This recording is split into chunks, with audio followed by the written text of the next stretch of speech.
Welcome to this video on an easy way to trade Bitcoin.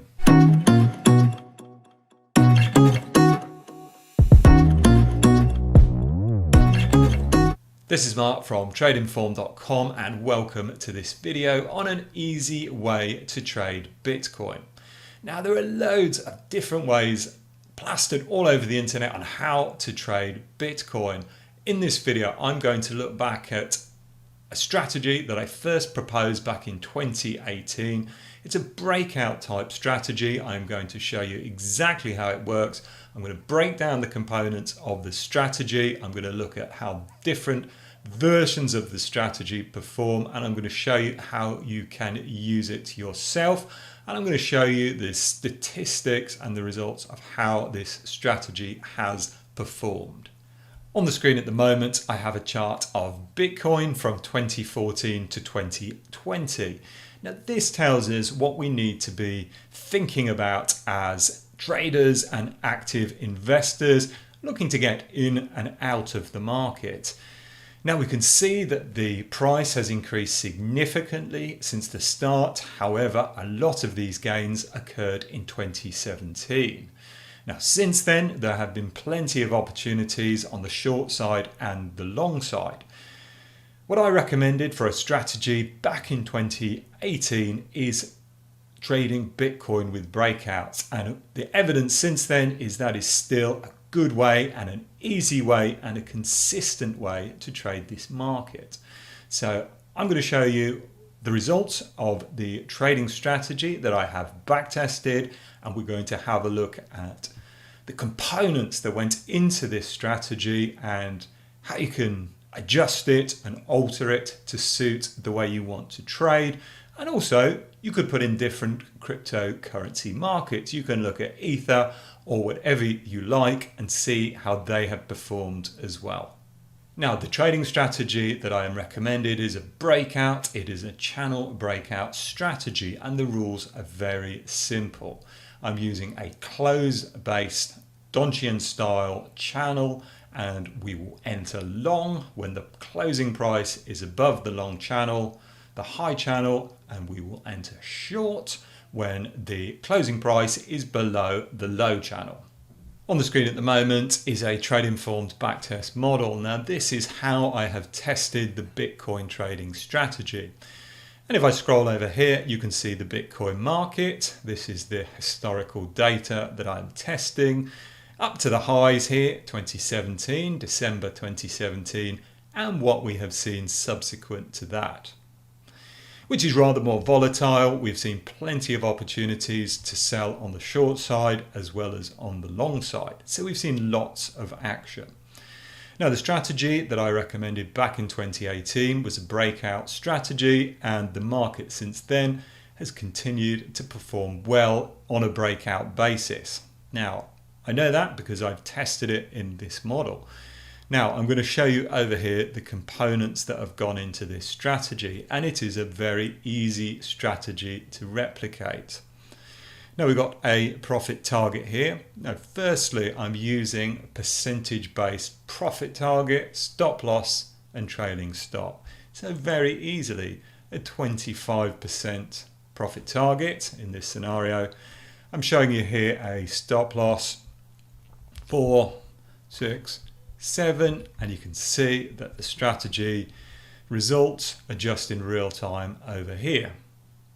I'm using a trailing stop as well. Many trading strategies actually struggle with this chandelier style exit that's always moving in the direction of the trade.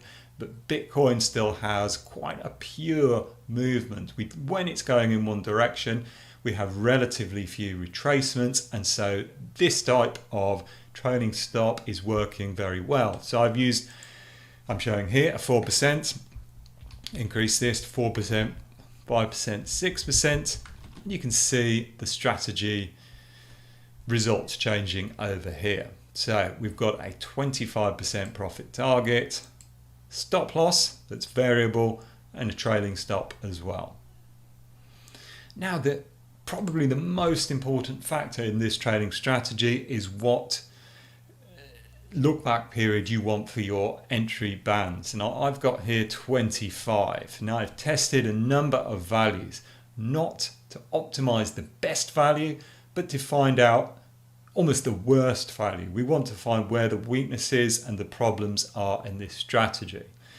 So if I show you some of the values here, if I go to a 15-day entry, 10-day entry, 5-day entry here, you can see the strategy as shown over here still performs actually reasonably well. If I go up to 30, 35, 40, and you see again it is still performing pretty well. Generally speaking, the higher this channel entry level, we will generally have fewer trades. Quite obviously, we would generally want to have a higher average trade expectancy, and this is very crucial for all Bitcoin traders because, as you know, the cost of trading is quite high. So you need to have big winning trades to offset the cost of trading, your brokerage cost, your funding cost, all the costs that go into buying and selling your position. So I want to see, for a Bitcoin strategy, I need to see a high average trade expectancy. So I'm going to put that back to 25% here. Now I'm using here a close after a certain number of days, and this is a factor that I'm becoming more and more focused on, that often the longer we leave a trade open for, the more potential it has to increase in value and we could make more money. However, that is offset by the cost, the funding costs, if you're paying a funding cost, the missed opportunity cost, and also the fact that anything could happen. You could have a high risk event which blows the position out of the water. So on the whole, I actually want to be trading for as little as possible to get the most value. Now there is a trade-off, and I'm going to show you it here. We can close the position after, if I push it up to 500 days. You can see it's not having any effect at all because the strategy is closing it in other ways. Back to 50 and 40. You can see eventually it's going to start to affect the strategy. 20 days, 15, 10, and just 5 days. You can see that we're starting to see the pressure point when our average trade expectancy is going down. Every day we have this position open, we're exposing ourselves to cost. So we want to have it as fewer days as possible, but to maximize the profit we can get out of each trade. Now, another exit that I use frequently, for some people you may not even want to use this one, but I like it. It's a strength close, and it is basically taking us out of the market when it's in a very boisterous mood. So we want to be, if we're long and the market's hit high after high after high, then we want to potentially at least get out at that point. So I've actually set a strength close of 6, and I can adjust this to 5, and you can see what I'm expecting is 5 consecutive days when the price increases by at least 1.5% on each day. So you can see this is quite an exuberant market even for Bitcoin. So you may say, well, I just want 4 days, maybe I want 3 days, and you can see that it affects the strategy performance. If I put in 2 days, it would make an even bigger difference. So we're getting 52% winning trades there. Slight increase in winning trades, and we're getting a lower net profit. So it's all things to be aware of. Net profit is not always the most important metric to consider in your strategy. I like the MAR ratio, which measures the difference between the annual growth rate and the maximum drawdown. One thing I like about this strategy is we're having relatively low drawdown. I can see this period here, which occurred, we can see roughly here when Bitcoin was stuck in a bit of a range, and breakout strategies are always going to struggle when range-bound markets. We're going to get faked out as the market hits a new high and goes lower. However, since then, we have seen opportunities both on the short side and on the long side.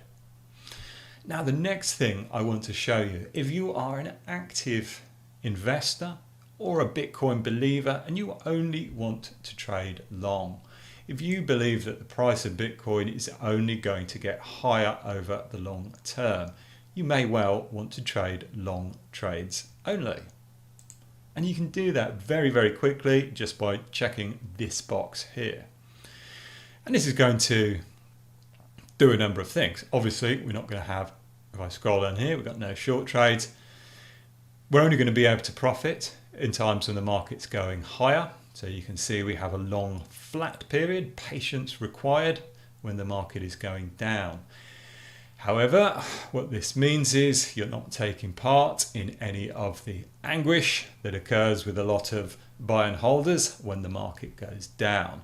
But you are flat, no money being risked. You can look for opportunities in other markets. So trading long trades only. Bitcoin's gone up historically. So as we would expect, we're getting slightly better results, lower net profit because we're having fewer trades, but most of the other metrics are better. And this is another thing that I recommended back in 2018 to consider. If you want to trade long, you should have a look at the difference between trading long and trading short. If you want to look at a particular period in Bitcoin history, say we want to have a look since the start of 2018, we can easily do that. And we can see how the strategy has performed. And the answer, in all fairness, is pretty well. We've had a flat period and then we've had a charge higher. I'm going to put short trades back on. And we can see that it's not really helped in this period because our short trades have actually been very, very sharp. And there is another thing that maybe we want a slightly different setup for trading short. Shorts and longs, we would like them always to be equal, but the markets don't always work that way. Sometimes short selling, you need to be quicker, you need to be taking profits earlier, and you need to be looking for different types of entries. So there we go. I've gone through the main components of the trading strategy, which, as I said, is very simple. And there's one other thing that I want to show you here, and that is you need to include a cost of trading. Let's go all the way back here to 2014.